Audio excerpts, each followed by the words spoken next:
I'ma take my time, I'ma roll this smoke. I'ma keep it real, that's all I know. Y'all be throwing shade back, stabbing on the low. Welcome to Elevate with To The Top, Episode 5. I am your host, Marco Dolo of To The Top Entertainment. Go ahead and check us out at tothetopent.com. You can also find us streaming on YouTube, Spotify, Apple Music, and all other streaming platforms. Today we have a good friend of mine as a special guest, Mr. H.O.B. Breezy. Everybody give it up for Breeze. What's up? Hey, good to see y'all. Good to see you, my friend. Yes, sir. So a lot of people may not know we go way back. When I say way back, I mean way back. I remember the first time I met you, it was like, it's probably like '08. I was hanging out with E-Trill. And he was like, hey, my boy Breezy gonna come through and pick us up. And, I didn't know that, that your friend group, one of them was the older brother of a buddy in my friend group. And then that's kind of how we, got locked in, started doing music together. I was just talking about how you were one of, the first people to, encourage me, hey, keep doing that. Right. And I stuck with it, and here we are, 15, almost 20 years later. Still locked in, still doing the same thing. For sure, man. Like I said, man, kind of the memory skips to different periods of time where it's like I know those guys since way back, since we were kids, before anybody, when people were innocent, and then you skip forward a little bit to we officially actually started doing some music together, and which, from backyard freestyles to trying to build little studios and things like that, and respectively, but that was the thing, man. Freestyling, before any recordings ever happened, we all thought we had the most fantastic talent. Yeah, man. Facebook Reels. There was no Facebook. This was when YouTube was emerging as something. Yeah, exactly. I remember people used to take their little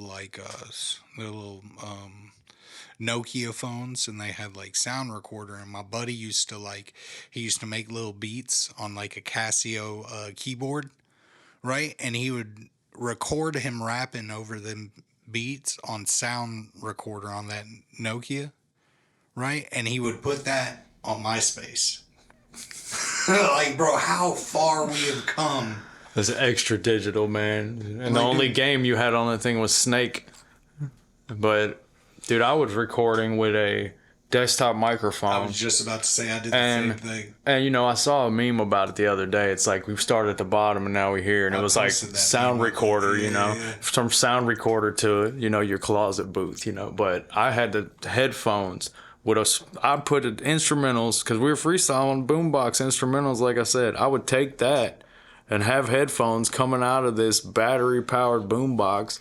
The headphones would be playing the instrumental through this microphone, so I could capture my voice and the instrumental. I mean, in the most rigged sort of way, that. My first music situation. Yeah, my first music was and then you run out of time because sound recorder only does 50 something seconds. So you had to there's always this gap where your song was chopped in the middle. So primitive, even though, man, it's just because we didn't have nothing better, Yeah, and you're just working with what you got, Yeah. You ain't got that much money, you just trying to get by, and you just want to make some music. I'm 13 years old, man. I ain't got no money, nothing. Man, I was thinking the other day, since we're on the topic, and it used to be really hard to produce your own music, and I don't mean produce as in a producer sense, but literally just to make the music. You get the instruments or whatnot, but then you have to actually put that on some type of physical or digital medium. And that's where it gets really hard. Yeah, actually, I was just having this discussion earlier with my son, man.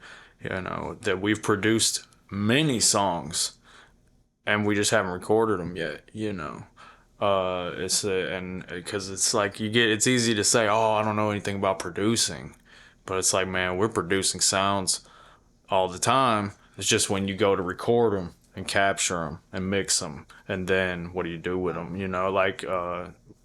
It's a struggle because we want it to be so right.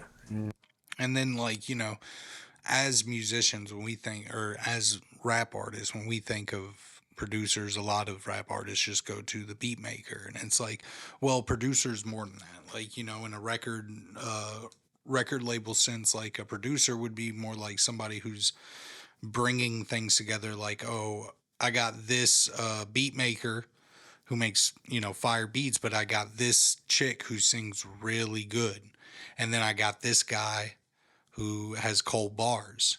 So he's locking these people in and like, okay, how can we facilitate making the best song possible? And then there's also producers in the sense of like they're doing all the audio editing and doing all like the mastering and really like more than just engineering, like taking a full scale approach to it. Yeah, to tie all that in, I'd say that you're a producer of situations. You know how to reach out to people, connect things, put talent together, make things happen in a certain way. And then there's other producers where they're literally just paying the money. Like they're the source of the funding. They have executive produced something by financing it. Yeah, and that's validly, And that's a very important role, without that, a lot of people would never get heard and their stories wouldn't, go forward to be what they need to be. Yeah, and we're talking about some things that people don't generally know. I feel like, it's nice. I would like to tell people these type of things sometimes because they get real caught up in talking about who's producers, like who is relevant or who is, and it's like, man, anybody can be a producer. Yeah. What a lot of people don't know is Ed Sheeran, sorry. Like he has production credits on like so many pop songs you wouldn't even believe. It's just because he gets into these, when you're at a studio and you go in, you're in studio A and moving through the hall in studio B, you see, this dude that like, oh, he's doing some stuff. Like, let me pop in. And then they're like, hey, do you want to like, help facilitate something on this? And then it's like, there you go. That's how magic is made. So back to I have a question that is like roped into all that. How long do you think it will take for record labels to like, I don't think they'll ever really like disappear, but I think it's going to get to the point where like they're going to be almost obsolete unless you're trying to do, like really grandiose things. Well, to really just face that head on, man, a lot of money is being made. A lot of money is being made. A lot of contracts, are happening. I mean, it's I don't. Things may. I don't feel qualified to speak on it, but my opinion would be things may change hands. Like from different people, or say like, we're not gonna. These people aren't gonna control this label in this way anymore. But dude, they're making so much money. Like, I want some of that show money. I'm not gonna lie. Like it's just that. Yeah, you got such powerhouses going on that I don't see them stopping anything. I mean, now independent artists need to be able to run the game. They shouldn't be, exploited or told what to do or say or anything like that. But that's, if someone wants to sign a contract and say, hey, I'll say this for you or I'll do this for you, then that's up to them. They are doing what they want. Well, we're all choosing it, but it comes down to like, you got to look at it like, okay, if you are independent, yeah, you can make those calls, but like, it's like having a job. When you get in a certain place you want to in your career, you have to, well, you don't have to, but more times than not, when you have a salary position, you sign a contract that's like, okay, I am not allowed to do this, and this while I'm under this contract. Right. So like people when they sign these record deals, first of all, they're like, man, they tricked me. And it's like, well, they gave you a piece of paper that said everything on it, but you didn't read it. So, like, you didn't do, your due diligence. Right. If you sign that, it's on you, man. I mean, it's and that's the thing. It's on one hand, okay, you're a lower level. You're gonna remain at a lower level, you know. But on the other hand, man, I want personally to sign a contract that I like. Well, yeah, If I'm going to be doing that, then why not make that boundary and prerequisite for myself and what I'm willing to do, and that, like, it brings the thought of, like, being at the top of everything isn't like, yeah, I guess everybody wants to be at the top, but, like, do you really? If you think about it, most people would, like, put me somewhere in the middle. Like, give me a good amount of responsibility, give me a good amount of pay to where I can, like, do what I need to do, but, like, I'm chilling. Most people that are at the top of, like, any industry, work is their life. They rarely have time to, like, sit back and relax, because all they're focused about is, like, work, which isn't a bad thing, but, like, work and money isn't everything. So it, like, when it comes to, I guess, music, like, I've always had the thought, like, if I could make $10,000 a month doing music, like, I think that justifiably would be, like, enough for me, at least with, like, current cost of living. That's probably double what my expenses are in a month. It's totally doable, man. You know what I'm Like saying? I said, the money's being generated dwarfs that into pieces. And so, I mean, if you can get your piece, if we, then it should be bigger than that. But I mean, you got that. Everybody's got to put in work. I think that the show money is big. You can make that much money on tour. If but our it's crazy because I'm where I'm at. I'm gonna say, if I'm making $10,000, what'd you say, a month? Then I'm cool with it. I'm gonna do music anyway. There's a lot of jobs I'm willing to do for $10,000 a month, man. I agree. I can go ahead and be whatever you need. Maybe not a police officer. But I don't know. 10 racks a month's pretty good. No, I don't know. We're gonna need to do music anyway, because that's just what we do. That's what I would say. Yeah, and like I always say, money isn't everything. I do music now, not for the money, but because it's, something that I love to do. And I've always, like, I remember being, 12, 13, 14 years old, and, like, it's my dream to be able to record music at my house, have all the equipment I need. And now, fast forward 32 now, and it's like I have everything that I need, but it's like, it's never enough from what we assume it's going to be when we're that young. But just consider, you turn a dream into reality, man. Exactly. And we're watching our friends do that all the time. I can do that again, and that's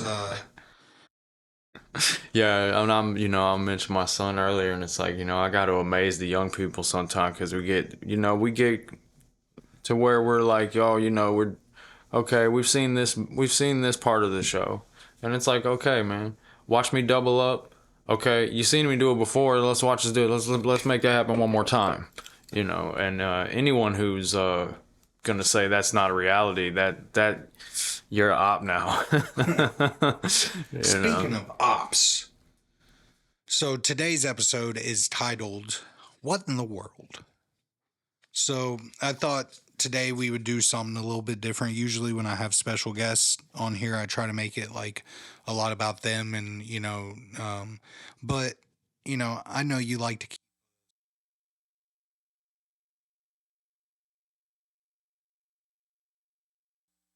old. Oh, there we go. I don't know why, having a little bit of technical difficulties, but we are back at it.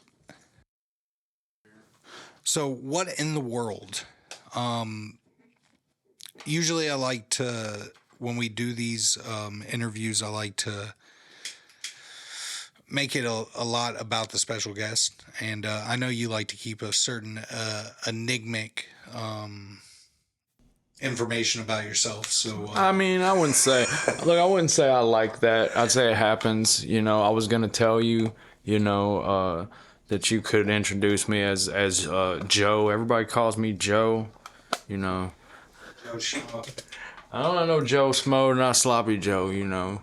Joe. Just Joe, you know. I hear that, Joe. Anyway, yeah, yes and no. I mean, this is nice to be a little mysterious. But I hear that. All right. So, going back to, I usually try to make it like about them where they tell their life story. This one, I kind of want to keep it a little bit different and kind of switch it up a little bit. So we're going to talk about things in the world that are like interesting to us or like just flat out like what's going on. So hence the title, What in the World? So one thing I've been seeing a lot about different podcasts, of course, the JRE podcasts and other ones. There's been some theories floating around in this scientific community that about the cradle of civilization, right? And most people would say that what they know of the cradle of civilization would it be in like Mesopotamia, you know, present day Iraq, the Tigris and the Euphrates River, right? But I guess there's been a new theory coming out that it's more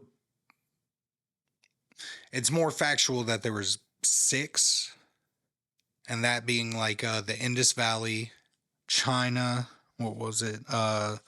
Peru, Mexico, Egypt. Yeah.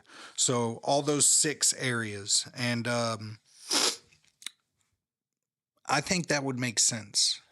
well, I mean, and we have also people coming out now saying that they think that all that was actually here on this land. And that was actually what I was gonna segue to. So And we beat me are, to you it, know, damn the it. Athens of the South here, they call us, you know, and it's interesting. Those things are very, very interesting, but I couldn't really, it's just hard to, you know, like, what we learned all our lives from schooling and history books and stuff and studying, you know, then people want to say, oh, that's not true, but I've looked into it quite a bit, man, and, you know, if you're familiar with the idea of Pangea, that everything was once just one landmass, that some people believe that, you know, that kind of goes farther back than what you're talking about. I'm glad you didn't bring it to flat Earth. I'm not trying to. I mean, said I ain't going. I couldn't say that I know any of these things, and that's why I enjoy talking about it. But it's also like, yeah, I never would never get to the fact of what went on before before our knowing. You know. I just think it's interesting that like so one thing they were saying was they used to think that like the cultivation of grains and agriculture, it was the source of civilization. Like that was the need, was we had to be sedentary so we can grow crops, you know. But there's been evidence coming out that they needed to stay sedentary so they can make alcohol. Huh. And not, it wasn't specifically, Interesting. or it was specifically alcohol and grains related to alcohol, ancient grains. Well, we're using agave, lots and lots of agave, and lots of other. I mean, like yeah, rice, corn, potatoes. Barley. Yeah, I mean anything. They'll make alcohol out of anything. Yeah, anything that when it breaks down creates sugars can be fermented and made into either vinegar or alcohol. So If you follow the money, it's not surprising to me at all that if that's what you find. You know, I've already done that. So yeah, and it's like, oh, we just as people, we just love to get fucked up. It's not about feeding ourselves because we can, roam wherever and just. I mean, dude, think about how many people you grew up with, and that literally would just be like, I'm gonna go to this place, and you're like, how are you gonna get there? You don't have a car, and they would like walk to like New Jersey from Tennessee or something. You just get a call. Hey, I made it to New Jersey. How'd you get there? Oh man, it's a long story. That's a pretty. I don't know about that far, but we might have had that happen. Shit, I don't know if anybody even made it to Knoxville, man. That's pretty far, man. On foot, Forrest Gump. Forrest Gump. I mean, people used to do that shit all the time, man. You know what I'm It's saying? more. It's not common these days. I'll say that. No, it Yeah. But my point is, like, it's to me, it's very believable that we were just, traveling. We could have been traveling around the earth as like, just like all the other animals who migrate, yearly. We could have been doing the same thing for, however long. Could have been, 250,000 years, and we never sat down long enough to really record or like record history in some sort of way or come up with the language because we're too worried about getting attacked by saber-tooth tigers or, getting run over by mammoths or, getting attacked by a wild bear. Yeah, I mean, that's. I told someone the other day, like, I don't have any evidence that we were ever cavemen, but we definitely were out here with some of those vicious creatures, surviving. I guess, I guess. Here's something crazy. We still are, Into perspective, 1% or it's like 1% of humans have Neanderthal DNA or some shit like that. So humans were living amongst, these other, hominid type creatures, Homo sapiens, Denisovans, all these different, early forms of Homo sapiens, and we're just chilling. Like that means they were, probably getting drunk together and fucking in a tent or a mud hut. You know what I'm saying? I don't know. I know they didn't have no Ritz Carlton or nothing. They couldn't even go to the motel. They'd be lucky if they got a tree with some shade to like hide them. I have a theory that the ancient pyramid is something of a resort, where if you had bread, you could go there and get service, and whatnot. So they have found a lot of mounds and pyramids like in the Amazon, and from the type of like artifacts that they have found, it's been like, clay pots and like ceramic wares, and it suggests that it was a big marketplace, and these structures, however they were made, and most of them were probably earthen. That they were put there to like attract people. But then there's also evidence that like places in Peru, I actually wrote this down. Where is it? In a place called Carl Supe in Peru, there's a mountain called Huaca Prieta. I probably butchered both of those pronunciations, but this this is a pyramid that dates back to the time of the Egyptian pyramids of Giza or before. If you look it up on like Wikipedia, they'll both say the same time, but there's a lot of like debate on like whether or not they predate them because of like local lore or whatnot. Like there's one in Indonesia. Let's see if I can get this right. Gunung Pudang, like the local population seems to think that it goes back 27,000 years, anywhere from like 15,000 to 27,000 years, and it's like, whoa, that's a long period of time. Look, if you, for reference, like they say the age in the Bible is like 6,000 years is how long humans have been on Earth, or the age of the Earth. So if you're looking at that, we're talking maybe 20,000 years before that. And these are, man-made structures, and what they found at this place was there was a bunch of organic material that like seems to relate to like corpses. They found skeletons and all this shit piled up under the pyramid and like on the outskirts. So it seems to suggest that some of these periods were burial mounds, and it was a place to bury their dead. And then over time, I was just watching this Lex Friedman podcast, and this I think he was an archaeologist. He was talking about how. Oh, sorry, watching the cameras. He was talking about how they would like, oh, there's all these rotting corpses over here in this burial mound. Like, what do we do to like keep the smell down? Because it's a coastal town. They don't not really doing a lot of agriculture. It's more fishing. And the people by these pyramids, the people that are settled by these pyramids, um, they're off the coast, and it seemed to suggest that they were making nets to trade with the people on the coast who are doing all the fishing. Right? So all these people are eating their fish. Oh, I did the same thing on mine. It's crazy. Well, yep, that's what I had to do too. We're having technical difficulties. We're running out of batteries, but hey, we got the technology. We can make it happen. Uno momento, por favor. But yeah, so it's just crazy, like, our perception of time and what we think, has been going on for so long is like really skewed.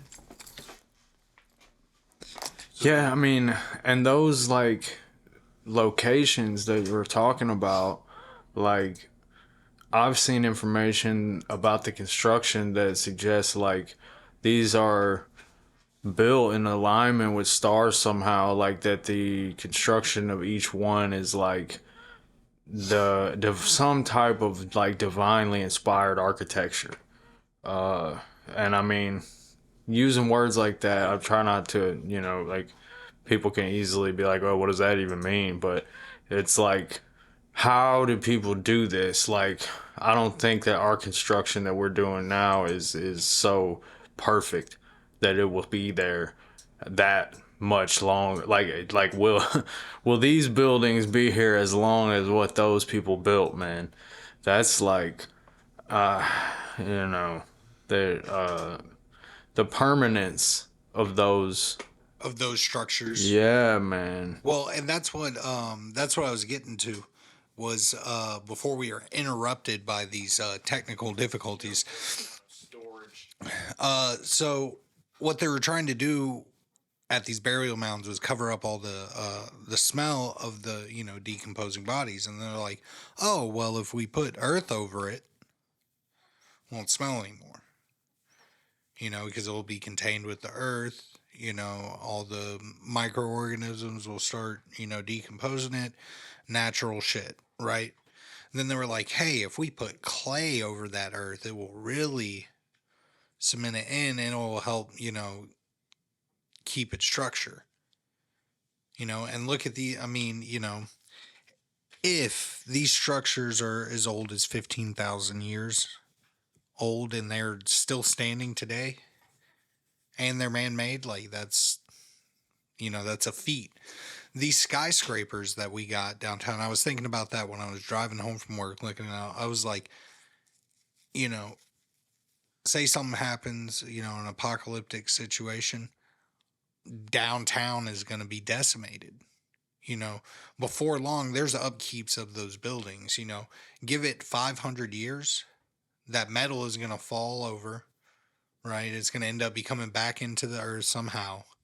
Whether dirt gets put over it, there's erosion, it ends up in the ground. It slowly decomposes.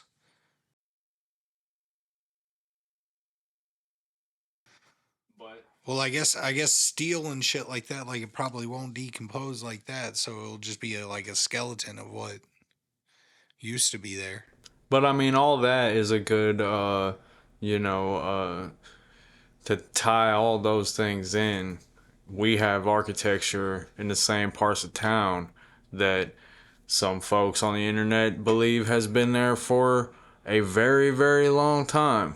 They call them the Tartarian or what have you, and like suggesting that, you know, Extraterrestrial activity. I don't know if What it's. is Tartarian? I'm actually not. Do I I'm need not. to look it You up? can pull it up, man. All I'm right. not all up and See, up about it. that's why but we have the internet. but I mean, basically, the idea is that a lot of these buildings were built way longer ago than what history tells us, and that they had electricity in them flowing from the ether. And From the ether. yeah, and ethereal, something like that. Hey, this is starting to sound along the lines of flat Earth. I hear ether and I start I thinking don't like know why you keep. firmament I and don't know why you keep on going there, man.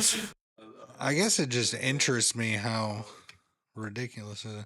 But anyways, But these structures, you can see the difference in the architecture from our more modern things, and they have its one main thing is the steeples. They have these receptors on them, and they're on big cathedrals across the world, and people are sharing videos of those things. It's really interesting, which I feel like, again, I'm unqualified to really speak on a lot of these things, man. But you see these structures, and you hear the theory, and it's like, okay, it makes sense because society was civilized. Civilization has been pretty powerful for a pretty long time. So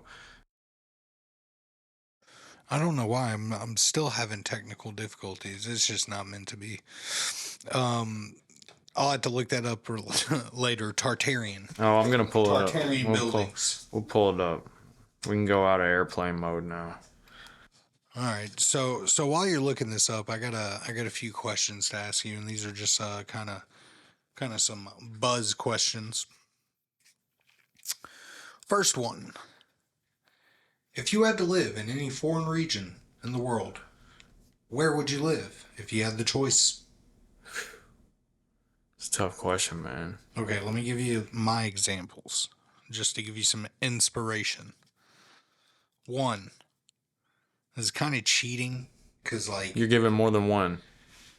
top three. Okay. Your top three. Okay. Sorry, I forgot to say that. No worry. So this one is kind of cheating, but British Columbia / Alaska. Right? Like it's still in North America, I can get down with that. right? But it's like the other side of the map. You know what I'm saying?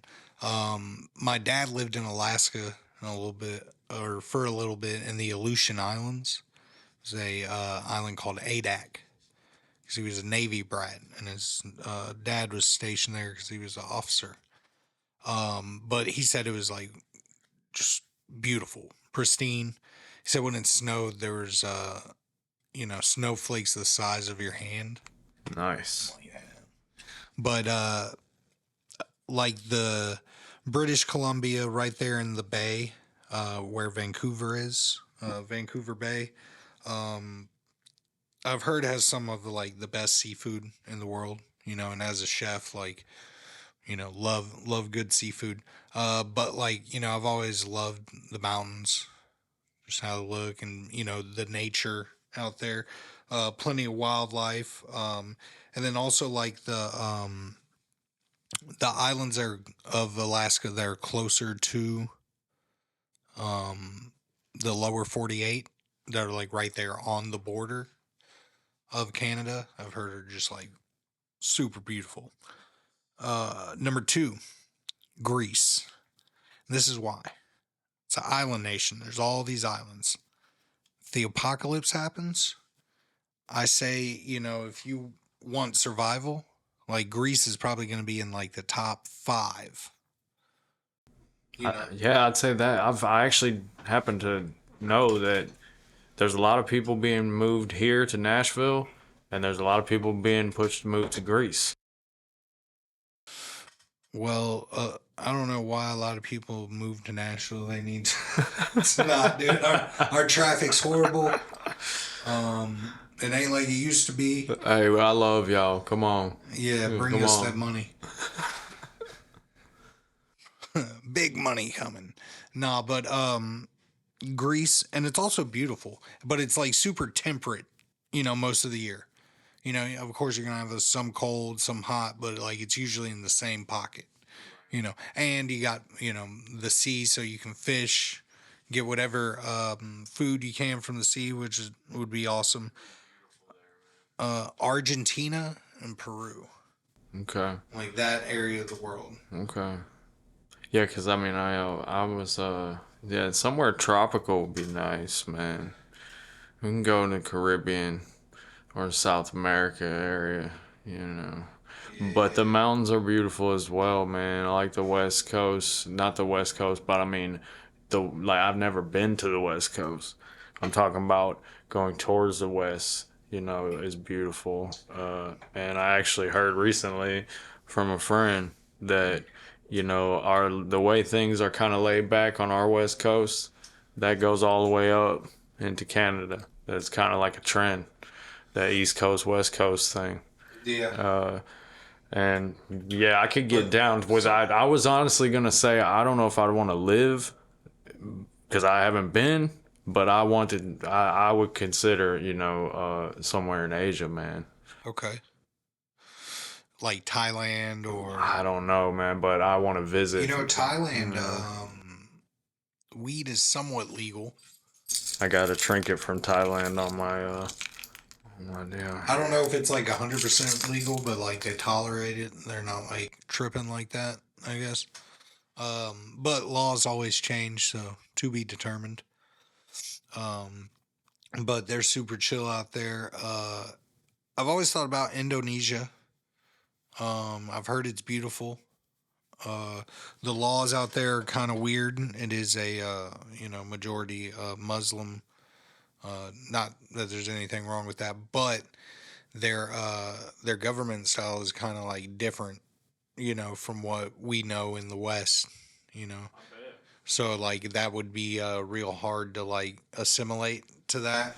I mean, maybe not. Yeah, I think we'd do real well in Ireland. Oh yeah, I mean that's where my people are from. That was the worst. Worst. I don't even know where that came from. And I'm Irish. I mean, look at this beard, dude. Hey, don't get me started, laddie. I look like an oversized leprechaun. No, brother. Look, so yeah, that's what I'm saying. There's not enough. There's not enough ways to answer that question, man. Because I completely left out the UK, and that's my people, It's like, man. See, the only thing. But I mean, that's not my only people, The only thing that drives me away from the UK is just like, I'm sorry to say it, but like just horrible food. Like I was watching a video, and it was this English chef and this French chef, and he was like, they were giving each other shit, and the English chef was like, "Oh, we have some of the best food in the world," and he's like, "But what type of food is it?" And he said, "Not English." And they both started. I was like, "Damn, bro." He's ragging on himself, but he's right. Like in London they have a bunch of these restaurants that are. From different regions, like a bunch of nice French restaurants, Turkish restaurants, like all different cultures. But the English restaurant, yeah, maybe you go northern London to like a pub and you get some like real good, meat pies and mash. You know what I'm saying? But a majority of it, they only got a few dishes that are smacking. I'm gonna apologize for him. Man, all right, name it. Fish and chips, dude. My dad is up up somewhere going, yeah, I forgot about fish and chips as his favorite meal of all time. And like, yeah, that's cool. But like, can you really eat fish and chips every day of your life? Oh man, food in America is amazing. Like we got everything, we do everything. It's so it's like I understand, but another problem is that we have they have better food because they have so much less additives approved in their food. Not in the UK and Europe. And like the EU, I would say yes. But I'm just saying we specifically in the US have so many most additives approved by the FDA to go into our foods. And it makes me, I mean, I'm calling it a science experiment. I think you're right about that. I'm big on wishing they wouldn't do that, and yeah. Well, I could be wrong, but I think the UK allows a lot of preservatives like less that than us, though. I'm pretty sure, but I might be. Yeah, probably a little bit less, but it's like still. I know the big hitter is like the EU, and since the UK is not part of EU anymore, and even before that, like they had their own stuff going on as when it came to like food and stuff. But like in Europe, you can't have any preservatives. Well, I'm not going to speak on it like I know exactly what it is, but like it's very much fewer than what we got, man. And we got all kind of additives approved because preservatives is one thing. We have approved additives for all kinds of different reasons. Yeah, we got all these synthetic chemicals that are mimicking vitamins and minerals and stuff, and it's just like, dude, all our wheat is sprayed with folic acid, which is like a man-made thing. Hey, you look up any of these things and you'll find like, oh, if you ate too much of this at one time, it would kill you. And it's like, well, that's not true about marijuana or spinach or avocados I mean, there is some things like if you eat too many bananas in a day, you could go into some kind of shock or something. I mean, there's things like that, but realistically, like, superfood ain't gonna kill you. When are you gonna eat that many bananas? Like, dude, I honestly love bananas, bro. Banana flavored anything. I'm with it, but I can only eat about 2 bananas. You're only supposed to. In about an 8-hour period. If I ate any more than that, I would be like, I'm not eating a banana for the rest of my life. And you're saying it's like, well, yeah, you can't OD on weed, or you have to consume your body weight, or bananas. Yeah. All right. You can smoke 5,800 pounds of weed and die, or you eat 10 pounds of bananas. Dude, that sounds like death. Yeah, we injected 10 pounds of bananas right into his bloodstream. And it's like what you ain't gonna coming back from that. What time period I got? Potassium overdose. That's a lot. I start off with a high number. I said 5,800. Okay, let's start with all right. You think you'll die before you smoke 10 pounds of weed or eat 10 bananas? I think I'll take the 10 bananas, bro. I think we'll just put them in a smoothie. Yeah, here you go. Serve it up. Dude, 10 pounds of bananas in a smoothie. Man, how about the old thing though that if you did a certain thing with your banana peel and cure it or do process it a certain way and smoke it, you could get really high off a banana peel, supposedly. Dude, that was a silly thing from back in the day. I'm going to apologize to the viewers right now and the listeners because this is a silly podcast. Man, it's been a long week. I haven't got a lot of sleep. Look, sorry about that one. Back to bananas, though. It's crazy when you see the pictures of bananas from, back in the day, talking about, 500 years ago. Whatever. Ours are not. Yeah. We don't have no OG bananas in America. No. Hell no. Why would we? I mean, we should. We don't have OG anything in America. Yeah, we're a bunch of little OGs. Dude, even our heirloom, you can get some heirloom grains, but it's how many of those actually came locally from the start and the inception of that, on this land, of that seed identity in this region. Yeah, probably not a lot. That's that's really something that's coveted. That's also what sucks is like, okay, it's so hard for a farmer nowadays to do like heirloom or heritage seeds or, genetics for plants because even if they uh, get a crop that's unadulterated, if it's, downwind from a farm that uses Monsanto or like DuPont seeds or whatever, um, that pollen is going to cross pollinate with their crops, and now it's going to become property of Monsanto, and you're not going to be able to plant that ever again, I've heard that and you before. won't be able to I've plant heard someone say that before. like physically you can't, and that's like what the crazy thing is our soil. There's a lot of research that's been done on this, but ever since like World War II, all like the soil and meat and everything has to be like irradiated at some point because of the amount of radioactive material that is, abundant like everywhere.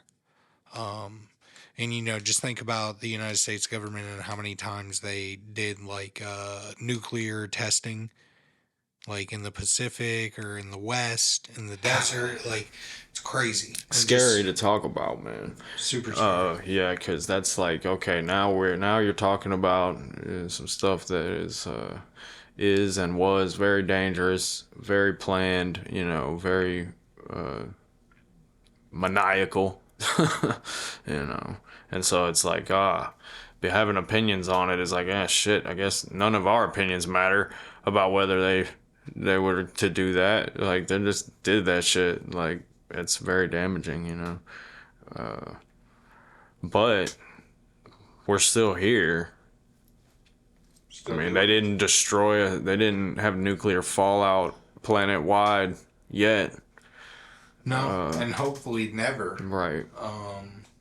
But that's even a crazy thing to think that like we're even in the predicament that like, oh, the fate of all of our lives is behind like, some assholes who God. could press a button, dude. Like imagine if I right here on camera was that asshole and could just be like, boop. Yeah, sorry, y'all. We're just going to stay here in our bunker. Yeah. Oh, God, dang. Oh, Yeah, hopefully that never happens. I mean, damn, bro. But it's back to bananas, man. I want some of those OG bananas. An ice cream banana is what I read about. Is a blue banana. It's like supposed to be It's so like South good. America. I guess so. I this is funny because I do this type of stuff all the time. Yeah, let's see where they come from.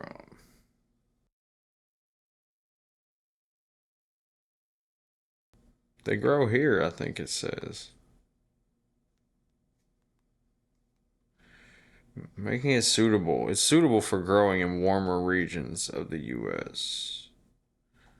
Dude, if I could, I would definitely grow some blue bananas. Yeah, I want to try them. Yeah, that sounds great. I love bananas. Banana backwoods, banana pudding, uh, banana cream pie, banana smoothie, banana shakes. I'm like the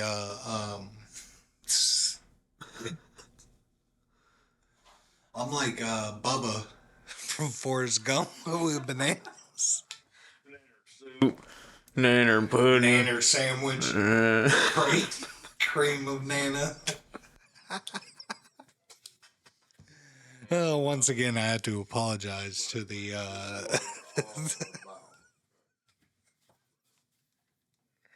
I crack myself up sometimes. All right, so any thoughts about you got any works on music or any things? Sorry, I can't speak. Any plans for the future? Man, absolutely. I've actually been remarking how I'm living in a moment. It gets kind of hard to plan for the future, but it's like we said earlier, man. You always double up. You always you always make your dream happen if you stick with it. So it's not even about a dream. It's just about what I'm gonna do, what we gonna do, you know. And so I know we got music in the vault, We do. and that's nothing but the push of a button, you know. Uh, but the music is great, you know, and same with me. At the push of this button, I'm about to drop some music. I'm waiting on an album art from our homeboy. It's actually it's very nice. It's very nice, and I don't want to say too much about it, but it's about to drop coming soon. Well, that's what's up, man. I don't have the date until I get the art finalized. I hear that. But my plans for the future are to get out some of this unreleased music that nobody's heard. You know, it's some of it's new, some of it's been recorded in the past few years, and some of it's not. And so, you know, over time, I want to get the music out, and because it's old to me, but it'll be new to everyone. So, I think that it ain't even old, and I've been recording even recently. So, like I said, last time with you, timeless. you know, recording here, you know, in the past few months or whatever, you know what I've done. But I got music, man. Like we're about to do some movement. I hear that. So That's it's nice to hear. H.O.B. Breezy, no drought. Okay, no drought. That's the drop. Yes, sir. I can only imagine what it's talking about. Yes, sir. So I'm excited for it, man, because I feel like I got some good fans looking, and I'm excited to you know, get a look for all of us. You know, shout out to Pilot J. Like Yes, he's sir. the damn That's my dog. backbone, man. That's the guy. Y'all go hit up Pilot J Beats. He got some fire for you. You just gotta DM him. He's a nice guy, I swear. He won't bite. Hey, and same with me. I'm on the other side of all this social media, so if there's anything we haven't touched on or that we want to know about, H.O.B. Breezy, hit the follow to the top entertainment. Yes, sir. You know, lock in, and you're gonna see what's coming. So that's the excitement right there for me. But everything we talked about has been great, though, man. Well, it's been a pleasure having you on the show. My pleasure as well, my friend. Once again, this is our special guest, Mr. H.O.B. Breezy. Go ahead and hit him up on all the socials. Drop it one more time for him. H.O.B. Breezy, that's everywhere. We're talking Facebook, Instagram, Twitter. Oh, it's X now. TikTok. You know, anywhere that you can type it in, you're going to find me. So, lock in. We're going to be dropping some music and other entertainment. So, just be ready. Be ready for that. It's to the top ENT. I couldn't have said it better myself. Once again, to our viewers, thank you for tuning in. If you're watching on YouTube, go ahead, hit that like, comment, and subscribe. Till next time, folks, it's been a pleasure. Have a good one. Peace.